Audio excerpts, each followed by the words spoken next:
112 pounds. His professional record, 39 victories, including 19 knockouts with 3 defeats. From Mendoza, Argentina, the challenger, former WBA flyweight world champion, Juan Carlos Coton Riveco. And his opponent across the ring, fighting out of the red corner, wearing purple and officially weighing in at 111.6 pounds. He's a 3-time world champion. His record, 40 victories, 22 wins by knockout, only 1 defeat with 4 draws. From Bacolod City, Negros Occidental, Philippines, the former mini world champion and the reigning and defending WBO flyweight champion of the world, Donnie Ahas Nietes.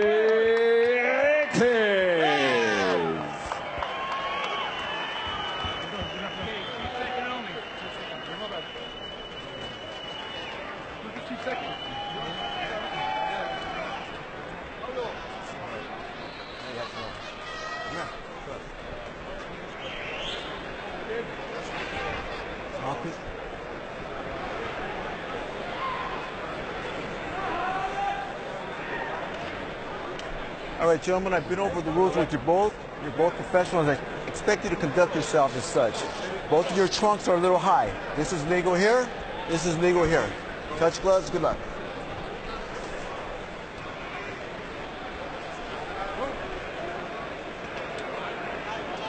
The Philippines have had a very proud tradition of producing great fighters throughout boxing history. And while Nietes has not been Manny Pacquiao or Pancho Villa or Flash Olorde quite, he has forced himself onto that list among the great Filipino fighters of all time. Riveco is the kind of tough opponent that Nietes has beaten time and again throughout his championship run.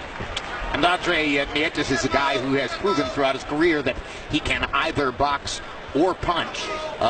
Tonight, he probably is in the position of getting to choose what he wants to do. Riveco, even though he's only giving 1 inch up in height, it's enough that he sees himself as the shorter fighter and understands he probably needs to get inside. Yeah, Riveco obviously has been the shorter fighter for most of his career. He acknowledges that, but he's learned to overcome that. He's okay with that.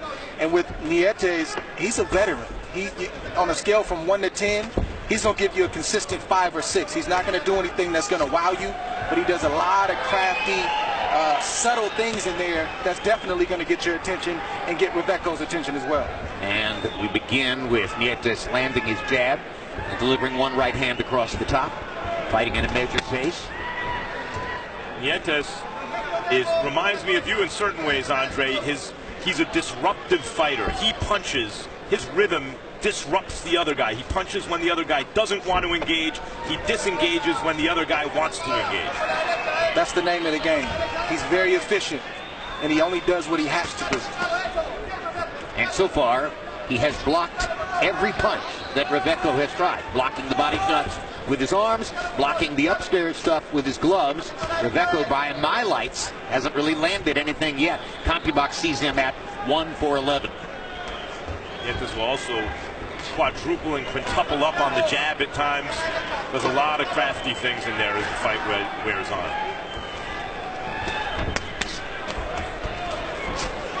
You can see that Riveco is trying to get to the body with wide winging shots. And chances are, when he lets his hands travel out to the side like that, wings those shots, that Nietes is going to see them coming and pick them off with his defensive skills. Yeah, Nietes is definitely going to discipline Riveco every chance that he gets. And Riveco knows that. He mentioned that to us in the fighter meeting about how he can't get too over anxious. He's a very aggressive fighter. He has a high punch count, but he knows that Nietes is a veteran, and he knows that Nietes is a natural counterpuncher as well. Already we see Riveco has thrown 21 punches to this point in the first round. In his last fight, he came out firing 70, 75, 80 punches per round, and he's already being limited to a considerably slower pace tonight by the tactical effectiveness of Donnie Nietes.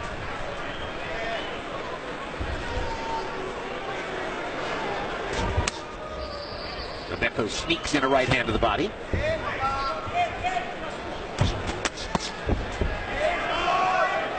gets in another right hand to the body as Nietes misses with the right upstairs. Another really good combination to the body that riveco landed, especially the right hand.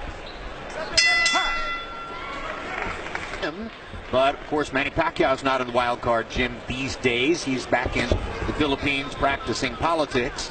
Nietes said that he and his trainer, Edmund Villamor, got in some good work at the wild card and got some effective advice and help from Freddie Roach, but not from the Filipino adjunct to that wild card team, Marvin Somodio.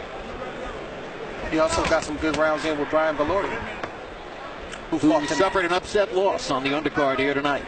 But fought a great fight. It was a great fight. And Valoria suffered a bad, gruesome cut, I believe, in the 11th round. But the fight was pretty much decided at that point. United States Olympian, brilliant prospect coming out, has had a bit of a hard luck career.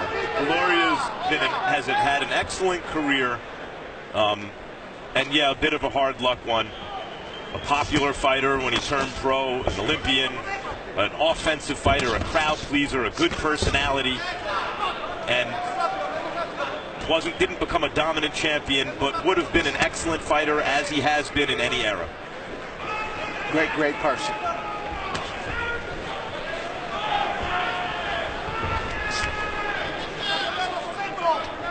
See, there you see the subtlety of Nietes. Not a lot of big movements, but just enough to slip. He looks at what he wants to punch, but he won't take the shot now. He'll take it in the 3rd or 4th round. That's a veteran tactic and a veteran move. So great, Andre, that you cited the subtlety of it. I was just getting ready to say, look at the subtle head movement by Nietes, who doesn't have to do much to make riveco miss. And as you said that, he slipped the punch. He slipped and pitched the punch with his left glove.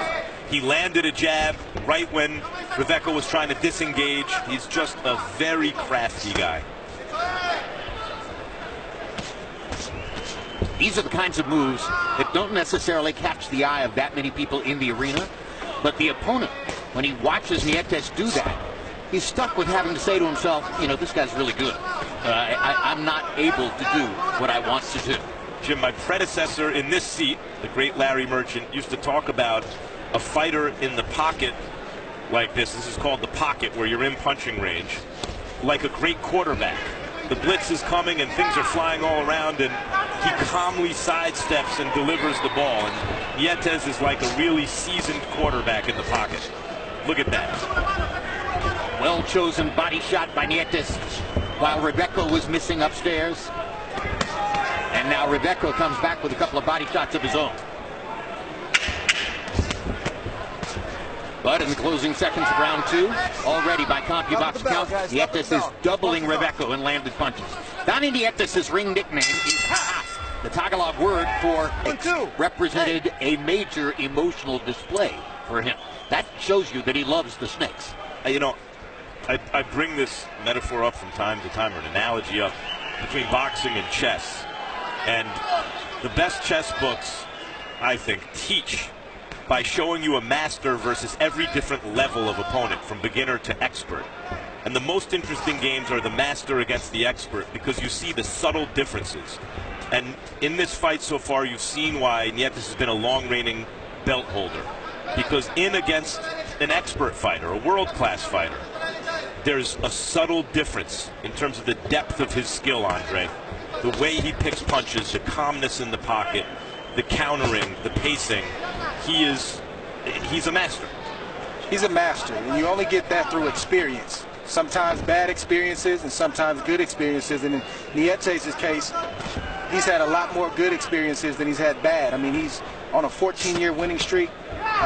He's the longest reigning Filipino champion in boxing history. That's for a reason. One loss in his career, and it took place in September of 2004.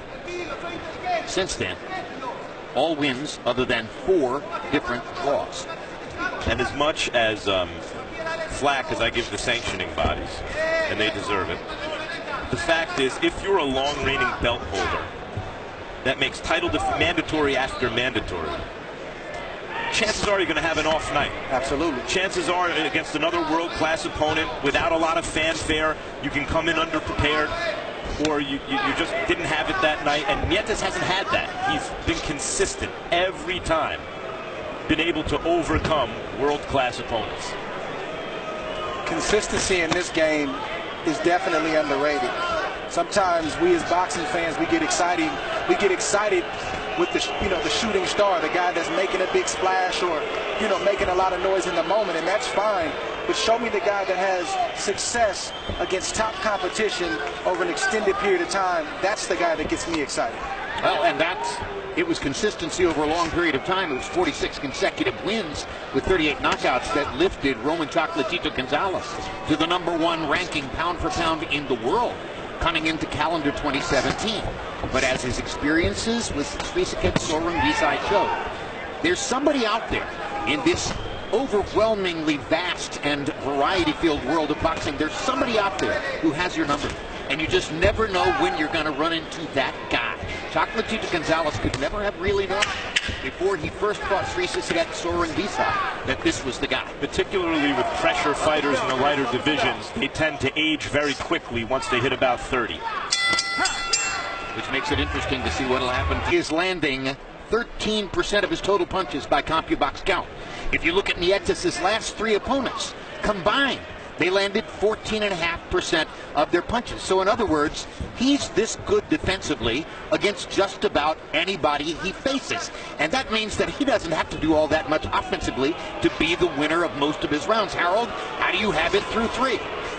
Okay, Jim, I got a 3-0, 30-27, Donnie Nietes. I got to tell you, Jim, he's a very good fighter. I never saw him before, live, but boy, I'll tell you, he's an excellent fighter. He punches real good in the middle of the ring. He keeps the fight where he wants it, His ring generalship is excellent, and he outpunches Juan Carlos Riveco just about every round that I've watched so far in this fight. 3-0, Donnie Nietes. Max Kellerman compared him to Andre Ward. There can be fewer, higher compliments than that. There can be very few. In a very specific way. He doesn't remind me of Andre as an overall fighter, but in the sense that he dictates what's happening. He frustrates his opponent by doing what the opponent doesn't want to happen, by engaging and disengaging with a rhythm that upsets his opponent. In that respect, he's very much like Andre, I think. If you know anything about Riveco, like we mentioned earlier in the telecast, Riveco is a two-fisted fighter.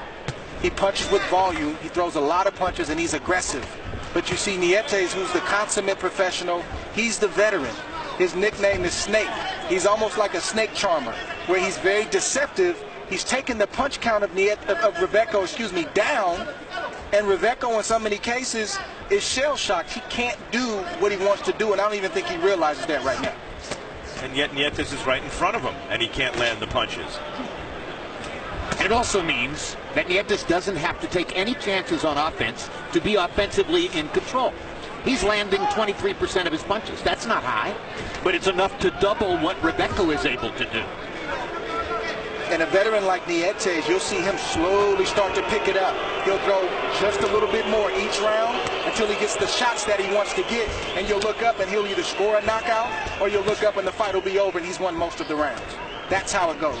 I don't know what the booing is about. I don't find this to be a boring fight. A little bit one-sided, obviously, but if you like boxing craft, you're seeing a lot of it here. And it's not as though he's not moving his hands. Punches are flying.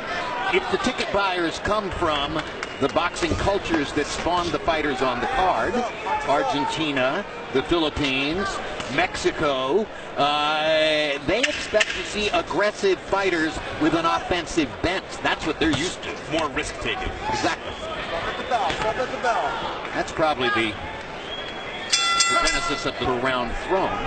And Nietes has more than doubled him in terms of landed punches. So while the crowd may be booing because they hope for something more spectacular in terms of give and take, we're looking again at mastery. And we don't know how the rest of the fight is going to play out. There's a lot of fight left, but if I had to guess, I think Riveco is thinking right now that everything I heard about Donnie Nietes is true. If I had to guess, I think the boos might be louder in round 8 and 9. I like what, I don't know, I see two guys throwing punches. You tell me when there's a significant break in the action. Look, here comes Riveco. His hands are moving. Nietes' hands are moving. They're just also both playing defense. Right now I'm focusing on the accuracy of Nietes' left hook. I don't see any holding. I don't see any running. I don't see any long periods of inaction. Good fight so far. Once again, Nietes ducks and slips a few punches and sneaks in a left hook. If you watch Nietes, even when he's under attack, he stays calm the whole time. And for the young fighters watching at home, that's something to look at. It's not always the flashy defensive move, but it's the subtleties, it's the small things, and keeping calm under composure. Excuse me, keeping composure under fire. And Nietes has done that this whole fight. Riveco spent 4 years on the Argentine national team with Lucas Matisse and Marcus Maidana, and acknowledged that they are the kinds of fighters that Argentine fans love to watch, and that he, in effect, loves to watch. They asked him if there's any chance that the long-dreamed-about fight between Maidana and Matisse could ever conceivably take place, and he smiled and said, well, for Maidana, that would have been about 100 pounds ago. So, unlikely it's ever going to happen. See, what the fans want here is one of these guys to lose their discipline, to just start winging shots. But it's actually a better fight than that. Both fighters are remaining disciplined, even when their opponent, particularly Nietes, is doing things to frustrate them. And it's tough to give Riveco some type of game plan right now to get to Nietes because, one, he's the shorter fighter, so he can't box on the outside. If he comes inside and starts to open up, Nietes is waiting to counter. Riveco's in a real tough spot right now in this fight. Nietes is hard to hit even when you're in close quarters. He's still hard to land against. But that's what I mean. That's what Riveco on paper wants to be, but Nietes is comfortable inside. Stop at the bell, guys. Stop at the bell. Nietes landed 18 out of 79, and Juan Carlos Riveco of Argentina landed 7 out of 53. We're at the Forum in Los Angeles, looking at a couple of 112-pound fighters. The guy in the purple trunks, Donnie Nietes, is a champion in the division.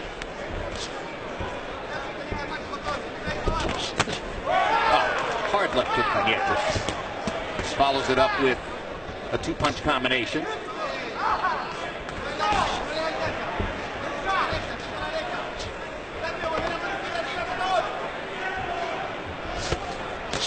One of the subtle differences you can see in these two fighters, the master versus the expert. You know, Nietes as the master, there's less wasted movement. Riveco, you can see, in order to establish his rhythm, is making bigger motions, and oftentimes for no direct apparent reason, Andre. Whereas Nietes' movement, every move seems to be for a purpose. Yeah, that's Riveco's, that's his rhythm. That's how he gets himself going. It's almost like a telegraph where he's letting you know that the attack is coming, and Nietes, being the fighter that he is, he can see that. And he'll stick a jab out, slow down. He'll put a hook to the face or a jab to the stomach just to let Riveco know, I see what you're doing, and I'm not going to let you get revved up and get started. And he's been doing that all night. But Riveco's doing the right thing right now. He's going to have to sell out a little bit, be willing to get hit to get his, because if he stays back and allows Nietes to snake charm him, he's going to be on the end of Nietes' punches all night long. Right, and that's where, early on, I think it's you can't say it's unfair for the crowd to boo, because the crowd feels how they feel. They paid their money. They're entitled to express themselves. But eventually in this fight, if it continues this way, you're right. Riveco, what he's doing, it's not working. It will be time to go to plan B. Which he's been doing this round. He's had some more success. That Riveco left hook is one of the best punches he's landed in the fight, but he had to eat 5 or 6 good punches just to get in position to throw. Well, the difficulty with plan B oftentimes is it involves some selling out, and it can hasten the fighter's demise. In order to give themselves a chance to actually win, they have to increase the odds that they get stopped or get beaten badly. Well, this is actually Riveco's plan B. This is who he is. He's a two-fisted fighter, and he's aggressive, and he likes to throw a lot of punches. He went against his own nature, which was to lay back and try to think with a master thinker, and that's where he went wrong. This round, this is who Juan Carlos Riveco really is. As one of the greatest of all boxing publicists, Mike Tyson said, in boxing, you got to bring it to get it. That isn't exactly what he said, but That's the point. One of James Toney's favorite expressions, too. Here's a replay. Here we see Nietes squat down. He's looking. Short right hand. Missed the left hook, but that right hand had Riveco out on his feet. He's out right now. And Nietes knows it, and he's coming back after this round to try to finish the show. And now the between rounds clock has stopped. Short right hand from Nietes right on the button. Now the between rounds clock is going to roll again. As the referee momentarily stopped it, out and fight, and he got extra time between rounds to recover. He's still out on his feet, even with the extra time that he was given. He's still out. His legs don't know where the canvas is. See, his balance is shot. His legs are gone. That's why he's running like that, to try to get his leg. But watch the veteran. He's going to start to pick it up, and you'll see him as aggressive as he's been all night. And he landed a lead right hand flush. As he now looks for the next opportunity. Riveco just has huge heart. But now Nietes has a sitting duck in front of him. Yeah, and I think this is highly questionable for the California Commission, as Riveco has been allowed to come back in and fight at a moment when he was obviously compromised. Hey, come to me. Come to me. Come to me. His corner's allowing him to continue. His legs are not obeying his brain. Questionable for everybody, and now somebody in the corner is waving a white flag, and intelligently so. What's the point? That would have ended ugly. Another look at the end. So Nietes knows that Riveco's hurt, so now you start to see him put some power behind those punches. He commits more knowing that Riveco's hurt. He closes the distance, he goes to the body with both hands and tries to finish up top. And Riveco's done. He's finished. You know, Andre, we saw a good young fighter a couple months. Tevin Farmer should watch Nietes, because he is the culmination of experience on top of the kind of talent and skill